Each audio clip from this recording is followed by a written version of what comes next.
In this presentation, I'm going to address the foundations of curriculum, which involves mission, vision, and philosophy, based on beliefs and assumptions that in turn will affect which curriculum models and approaches we will adopt and what practices we will use with learners.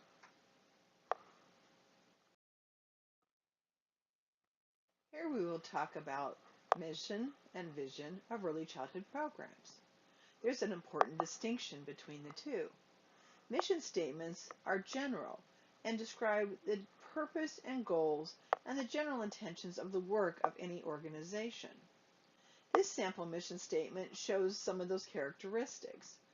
The points about a community of family and teachers is a priority, providing that safe, stimulating, positive environment, focusing on all areas of development, including creativity, and then using play-based learning and discovery.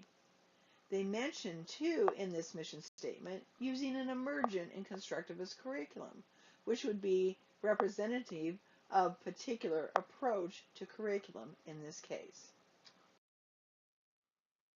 When considering vision statements, they generally look at more of the accomplishments of the future, what is going to move the organization forward. In this sample, from the same program that had the mission statement on the previous slide, the vision for them is to be responsive to current practice and principles. Again, looking forward, what they want to do and be responsive to changes that are necessary. To look at the partnership with families and their community that surrounds them, and to have positive outcomes for children. That's their vision. That's what they want to achieve. That's responsive to best practice, has a tremendous partnership, and really has positive outcomes for the children. Just to mention action steps, which we will address later in this semester when we talk about the program and planning for programs and assessing programs. But action plans take the mission and the vision into the next step, where those particular step-by-step actions are needed to fulfill the mission and to try to reach the vision, those accomplishments that they want to have happen for their program moving forward. This particular figure from the text really looks at the connections between beliefs and actions. In this case, you start at the bottom of the flowchart and looking at all the things that influence a particular person as they make assumptions about beliefs and practices. It comes from their prior experiences. It comes from their own individual characteristics. They mention gender, SES, their particular values, ethnicity, other kinds of things that aren't really accounted for that are under the other category here. But then we think about that leads to assumptions. And then specifically your assumptions about people, in particular about learners or children. Then you look at what are the true beliefs you have about the learners, teaching, the families involved in the program, and your beliefs about curriculum. What should be taught and how it should be done. Those beliefs lead to actions that you take in making decisions about curriculum, in implementing a particular curriculum, and just teaching every day. Your text addressed changing views of children, and I want to briefly address this because those views of the learner or views of children are going to influence the actions that you take in the classroom. Historically, the movement from little miniature adults, where you assumed that their thinking was similar to adults and they were just maybe less experienced, but every effort was made to help them achieve that adulthood. At times they were viewed as very innocent, or in contrast, some view them as sinful and needed correction. More recently, we look at children as more capable and able to have some active engagement, being able to problem solve, having skills and experiences that they bring to the table when we start to teach them. Those beliefs will affect what we decide to do, which curriculum models or approaches we're willing to take on and to use, and how in particular the educators are going to teach them. Meaning, are they going to involve the children in decision making? Are they going to do directed teaching? All the views of children are going to affect those practices.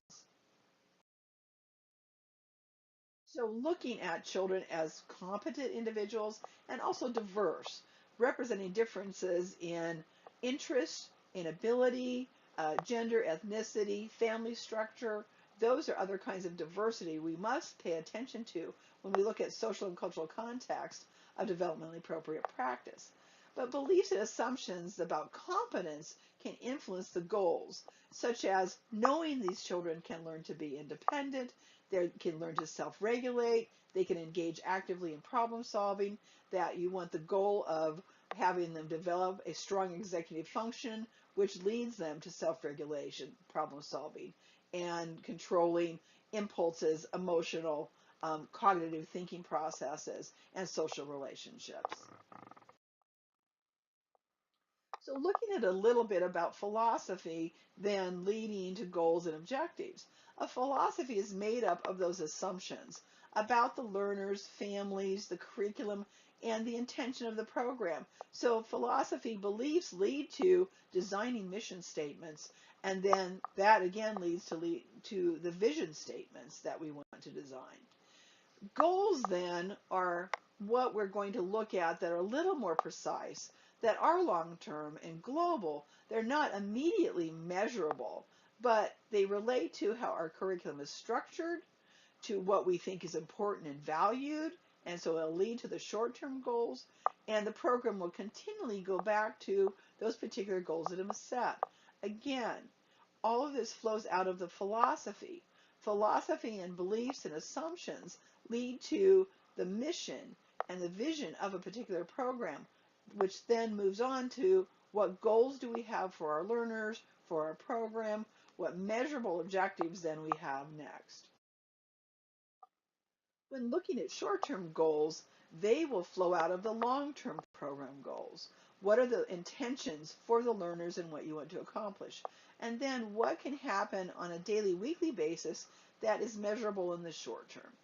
This could be a goal such as fostering social development.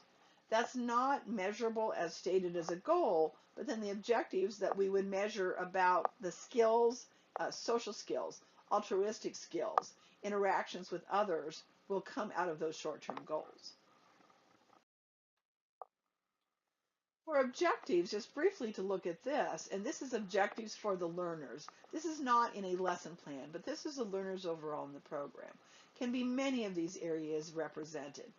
Are the objectives focusing on knowledge, which is gaining facts, being able to state information that you've learned, particular skills, using materials like handling writing utensils, pencil graphs, using scissors, somatic things which relate to health, body movement, and awareness, the attitudes that are dispositions toward character, fairness, responsibility, altruism, helping behaviors, how you feel and how you process those. Process objectives that are multiple part. What process do we need to know to solve a problem? What process do I need to know to seek out and interact with others and engage in turn taking? And they could be objectives that relate to experiences where you want to give the students exposure to some event, and that experience is something you'll share and gain information or skills or even attitudes and dispositions out of those experience objectives. I found table 2.7, this matrix for reflection and decision making, very helpful in the context of philosophy, because philosophy of teaching has to address some of the questions that are listed in the first column, among others. The purpose of early childhood education, or the purpose in that particular program or particular grade level. What about the developmental characteristics of the children, and how do they learn? How do they learn best? Who's participating in it? What are the roles of the learners, of the family members, of the teachers? What's worth knowing? That's the content focus. And how should we approach teaching them that particular content? How should we engage them in that process? And when we adapt and adopt a curriculum, how do we implement it? How do we act it out? What does it look like on a daily basis? Those are the questions you consider when writing your philosophy, which is what you will do for your philosophy of early childhood teaching in the exercise in this particular module. Once you look at the answers to those questions of your beliefs, Then as you compare different curriculum models and what makes sense to you, what resonates with your beliefs, your values, then it's easy to really start pairing those things together. Again, there are different parts of the different curriculum models and approaches that you might feel comfortable with and create an eclectic view of a philosophy of teaching in practice of what you do rather than adopting a particular curriculum model or using a singular approach to teaching. I included some sample goals and objectives just to consider the endpoint that we get to more measurable kinds of actions that we need to take in our programs. Remember again, starting with that philosophy, beliefs, values, assumptions about the learners or all of the stakeholders involved in a particular program, those that are served by it and those that serve in the program. Then we look to the philosophy to set the general program goals, those long-term overarching goals, moving to short-term, more intentional directions that then will guide into the objectives. So here we have the goal of personal development for one of the examples. And underneath that, then you will address particular objectives about having intellectual stimulation and language development in children. Then that will flow into measuring that and matching it with standards, establishing lessons, interactions with children that are planned or that are spontaneous, whether they're child initiated or teacher directed. Some other examples will follow on the next slides. Here's a particular set about developing skills. Some people might call this readiness skills or academic skills, but it's really, in this particular sample, is more overarching. So cognitive skills is an area of, we determine what cognitive skills need to be measured and how we're going to measure that. Beginning reading skills, math skills, even physical skills, like I said, fine motor skills, gross motor skills that need to be done. This particular set of objectives that are really represented in some short-term goal statements are related to culture and special, unique cultures. So understanding the world around you, the learning it there, in particular the value of dialect and language as being important and holding that and affirming that with families, and valuing cultures and sharing and communicating and making every child feel welcomed in the program. When we have established our program goals, whether we're involving both those long-term overarching goals by the end of the year or short-term that we're going to measure more formatively as the year goes on, then we need to decide what is important in terms of prioritization. What really is going to establish our key? Is this an academic focus? Is social emotional development our foundation that we build everything else on? When you look at program goals or you evaluate other program goals, from whether as a parent or looking at your own programs that you're working in the future. You have to decide what you can address and what is important to that particular program to accomplish. The particular curriculum model or approach can have an impact on what those priorities might be. You'll look at your own ability to take actions that will relate to those goals. Do you have coverage? Have you really addressed social emotional goals? Have you addressed those academic? And have you addressed those more skill areas in terms of things like executive function, problem solving, or independence that we talked about before? What kinds of things are you doing? You have to be able to state your goals. What are those priorities? What can I communicate that is happening in my program? And how are my teaching processes and the routines that I establish within my day supporting the achievement of those goals? Happening through those measurable objectives and then reaching up the ladder to then make the assumptions that this goal is being met in the program for my learners because I have measurable steps toward the achievement of that goal. We have to know those goals, be able to explain them to the stakeholders, to the parents who are interested in our program or who are being served. And when we achieve those goals and we can measure them, then we understand the difference that we're making is not just a feeling, but is really measurable skills and development in the children that we serve. I mentioned just briefly standards. Standards are going to be something that when we look toward our lessons the activities we design, we're going to look to our standards, whether those are unique sets of standards like the diocesan standards that have been set, or whether we're talking about early learning goals. If we're talking about children in the K-12 system, we may be talking about Common Core in many states, not in Nebraska at the current time. And then we look at our particular state standards for K-12, like the example of the image given for the language arts standards.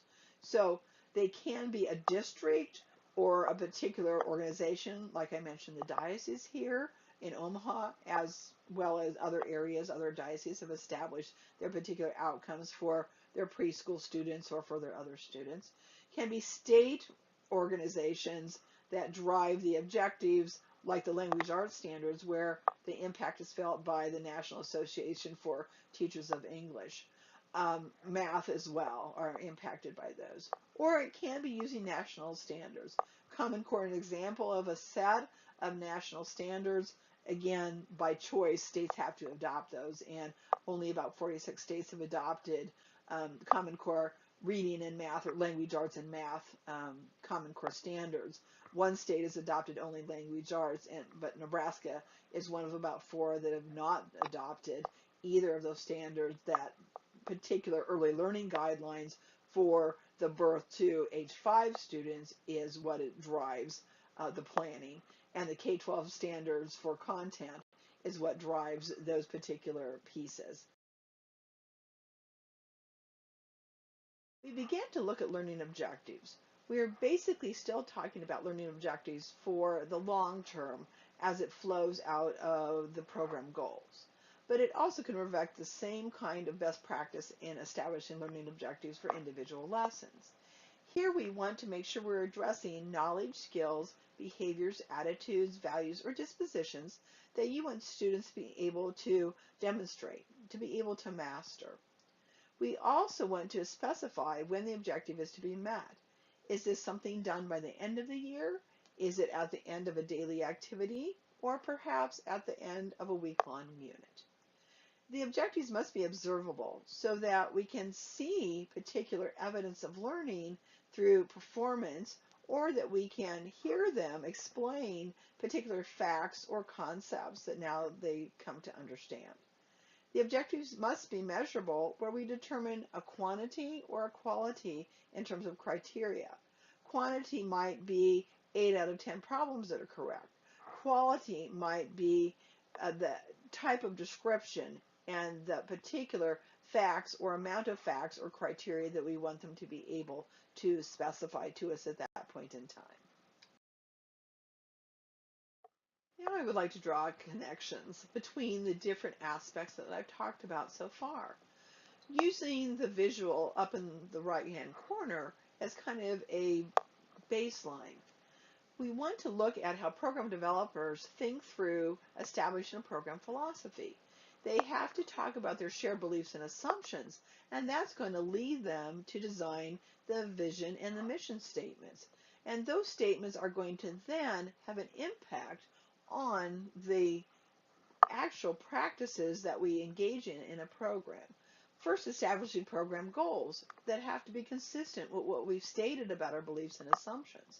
And those goals will inform the learning objectives that are lived out through individual lessons, through units, other shared experiences, and over time. All of those program goals have to be intentionally selected, and the outcomes will also have intention in terms of aligning with all of the aspects of philosophy, vision, mission, and program goals. Individual teachers, when they're using a particular curriculum model or approach, especially if it's been established by a district, will be most effective when their own personal beliefs and assumptions align with that model. Individually, teachers will have an influence on how that is designed in their classroom, what they do with their lessons, how they implement them, where the emphasis is. Still is up to the teacher, but they always will be looking at the program through the lens of curriculum models or approaches. So hopefully by looking through these aspects of the foundations, you will be able to look at your individual models that you will explore in your project, either yourself or with a partner, and we'll be able to consider these and how these are different in the model that you're exploring.